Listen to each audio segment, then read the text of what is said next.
qui tombe, paf, il est mort. Le médecin arrive, il prononce le décès de l'individu, mais soudainement, il se remet à parler et on lui demande, mais qu'est-ce qui s'est passé? Qu'est-ce que tu as vu?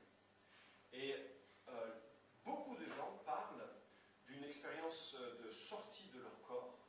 Donc ils se sentent, c'est une expérience de décorporation, ils sentent que leur être profond, réel, leur essence, sort de leur corps, flotte au-dessus de leur corps, à 2 mètres, 3 mètres, ils entendent tout ce qui est dit, et parfois ils rentrent dans une autre dimension, ils pénètrent au sein d'un tunnel noir, obscur, au bout duquel se trouve une lumière.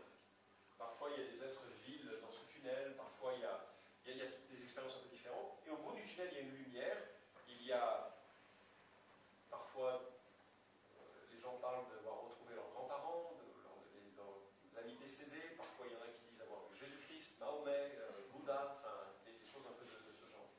Et puis, mauvaise nouvelle, bonne pour l'individu, massage cardiaque externe, ou je ne sais pas, soudainement la personne revient à la vie. Et elle parle de ce qu'elle a vécu. Et Raymond Moody, après ce livre-là qui me fait fureur, a ensuite écrit d'autres livres qui l'orientaient très nettement sur la réincarnation. Parce que des gens avaient l'impression, avaient le sentiment d'être enseignés, qu'ils devaient encore vivre d'autres vies. Des gens ont entendu ça. C'est pour ça que ça joue parfois dans les preuves et les arguments en faveur de la réincarnation. C'est que les EMI tendent à aller dans le sens de la réincarnation, disent des gens comme Foner-Ross, Moody et d'autres praticiens.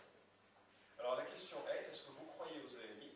Oui, je crois que les EMI existent, c'est un phénomène pratiquement indéniable.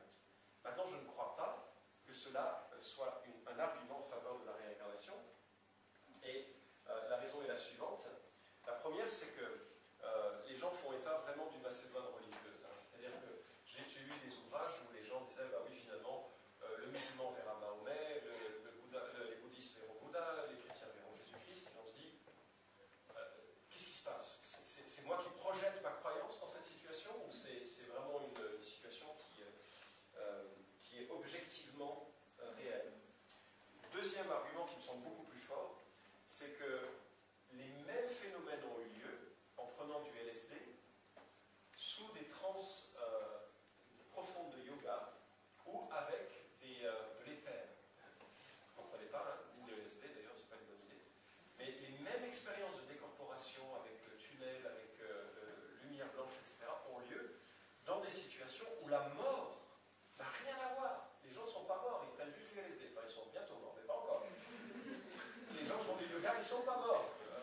Les gens avant, on utilisait pas mal l'éther pour pré-endormir ou endormir pour certaines, je crois, pour certaines opérations bénignes. Et il y avait des expériences similaires. Les gens n'étaient pas morts. Ce qui me fait croire que l'on est sur un phénomène non compris encore de la conscience, mais pas sur un phénomène de mort. Je vous livre une dernière hypothèse.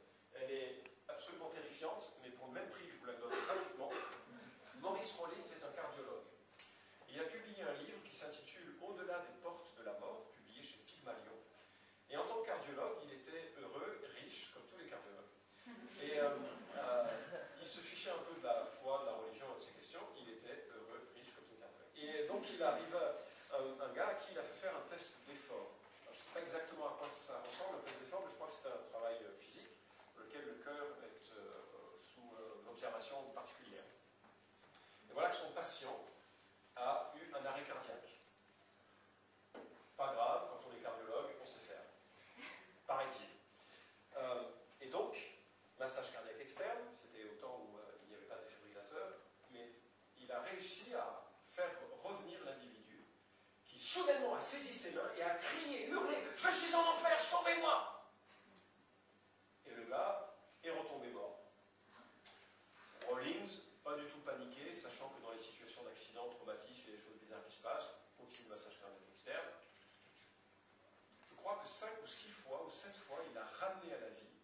Le gars avait le visage défiguré de peur, et puis à le prendre, gardez-moi en vie, je suis en enfer. Rebelote. À la fin, oui. C'est pas moi qui en parle, c'est lui. Hein,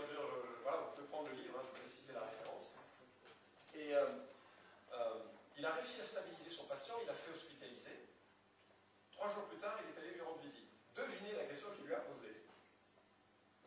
Alors c'est comment un enfant? Moi j'aurais fait la même chose, non? Enfin, vous allez bien, ça va, tant mieux, je suis vraiment content. Bon alors dites-moi, discutons. Et il dit, qu'est-ce que vous avez vu, qu'est-ce que vous avez ressenti, comment vous êtes passé un peu entre la vie et la mort? Il dit, c'était super, j'ai vu ma grand-mère, je suis passé dans un tunnel noir avec une lumière blanche autour. Il dit, non, vous m'avez dit que vous étiez en enfer. En enfer? Pas du tout. Donc il s'est dit, ça c'est vraiment étrange. Donc il s'est dit, moi je suis cardiologue. Raymond Moody, dont vous avez vu le livre, lui c'est un psychologue. Il interroge les gens des semaines, des mois, des années après. Kubler-Ross est une psychologue. Elle interroge des gens souvent dans une situation postérieure à l'événement, longtemps après. Mais lui, il s'est dit, moi je suis cardiologue, chaque fois que je ranimerai quelqu'un de la mort, ou proche de cet état, je lui poserai des questions. Et lui, dans son livre, il dit qu'il y a autant d'expériences négatives et tragiques que d'expériences positives. Ce qui fait qu'il s'est converti d'ailleurs, devenu chrétien. Il a réfléchi aux questions de la spiritualité.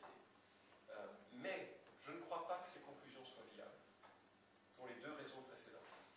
Je ne crois pas que l'on soit véritablement dans un phénomène de mort, mais dans un phénomène encore inexpliqué, qui peut aux frontières de l'expérience, évidemment. On ne peut pas demander des volontaires, là. Hein. Moi, je ne le ferai pas. Rassurez-vous, je fais juste pour les pauses, après, j'ai fait avec ma scène, je ne fais pas ça, hein, d'accord? Pour les EMI. Mais lui, la conclusion de Rawlings, c'est que lorsque l'événement est mauvais, systématiquement, c'est tellement tragique que la personne va changer l'histoire. Parce que personne ne pourrait vivre avec un souvenir aussi violent. C'est sa conclusion, hein, c'est pas la mienne. Oui, une dernière remarque aussi, c'est que les gens qui se penchent un peu sur ces expériences de mort imminente, en anglais NDE, Near Death Experiences, sont souvent des gens qui ensuite, vous le trouverez aussi NDE, enfin, c'est pour ça, EMI, NDE, c'est la même chose, c'est souvent des gens qui ensuite vont s'engager dans le théâtre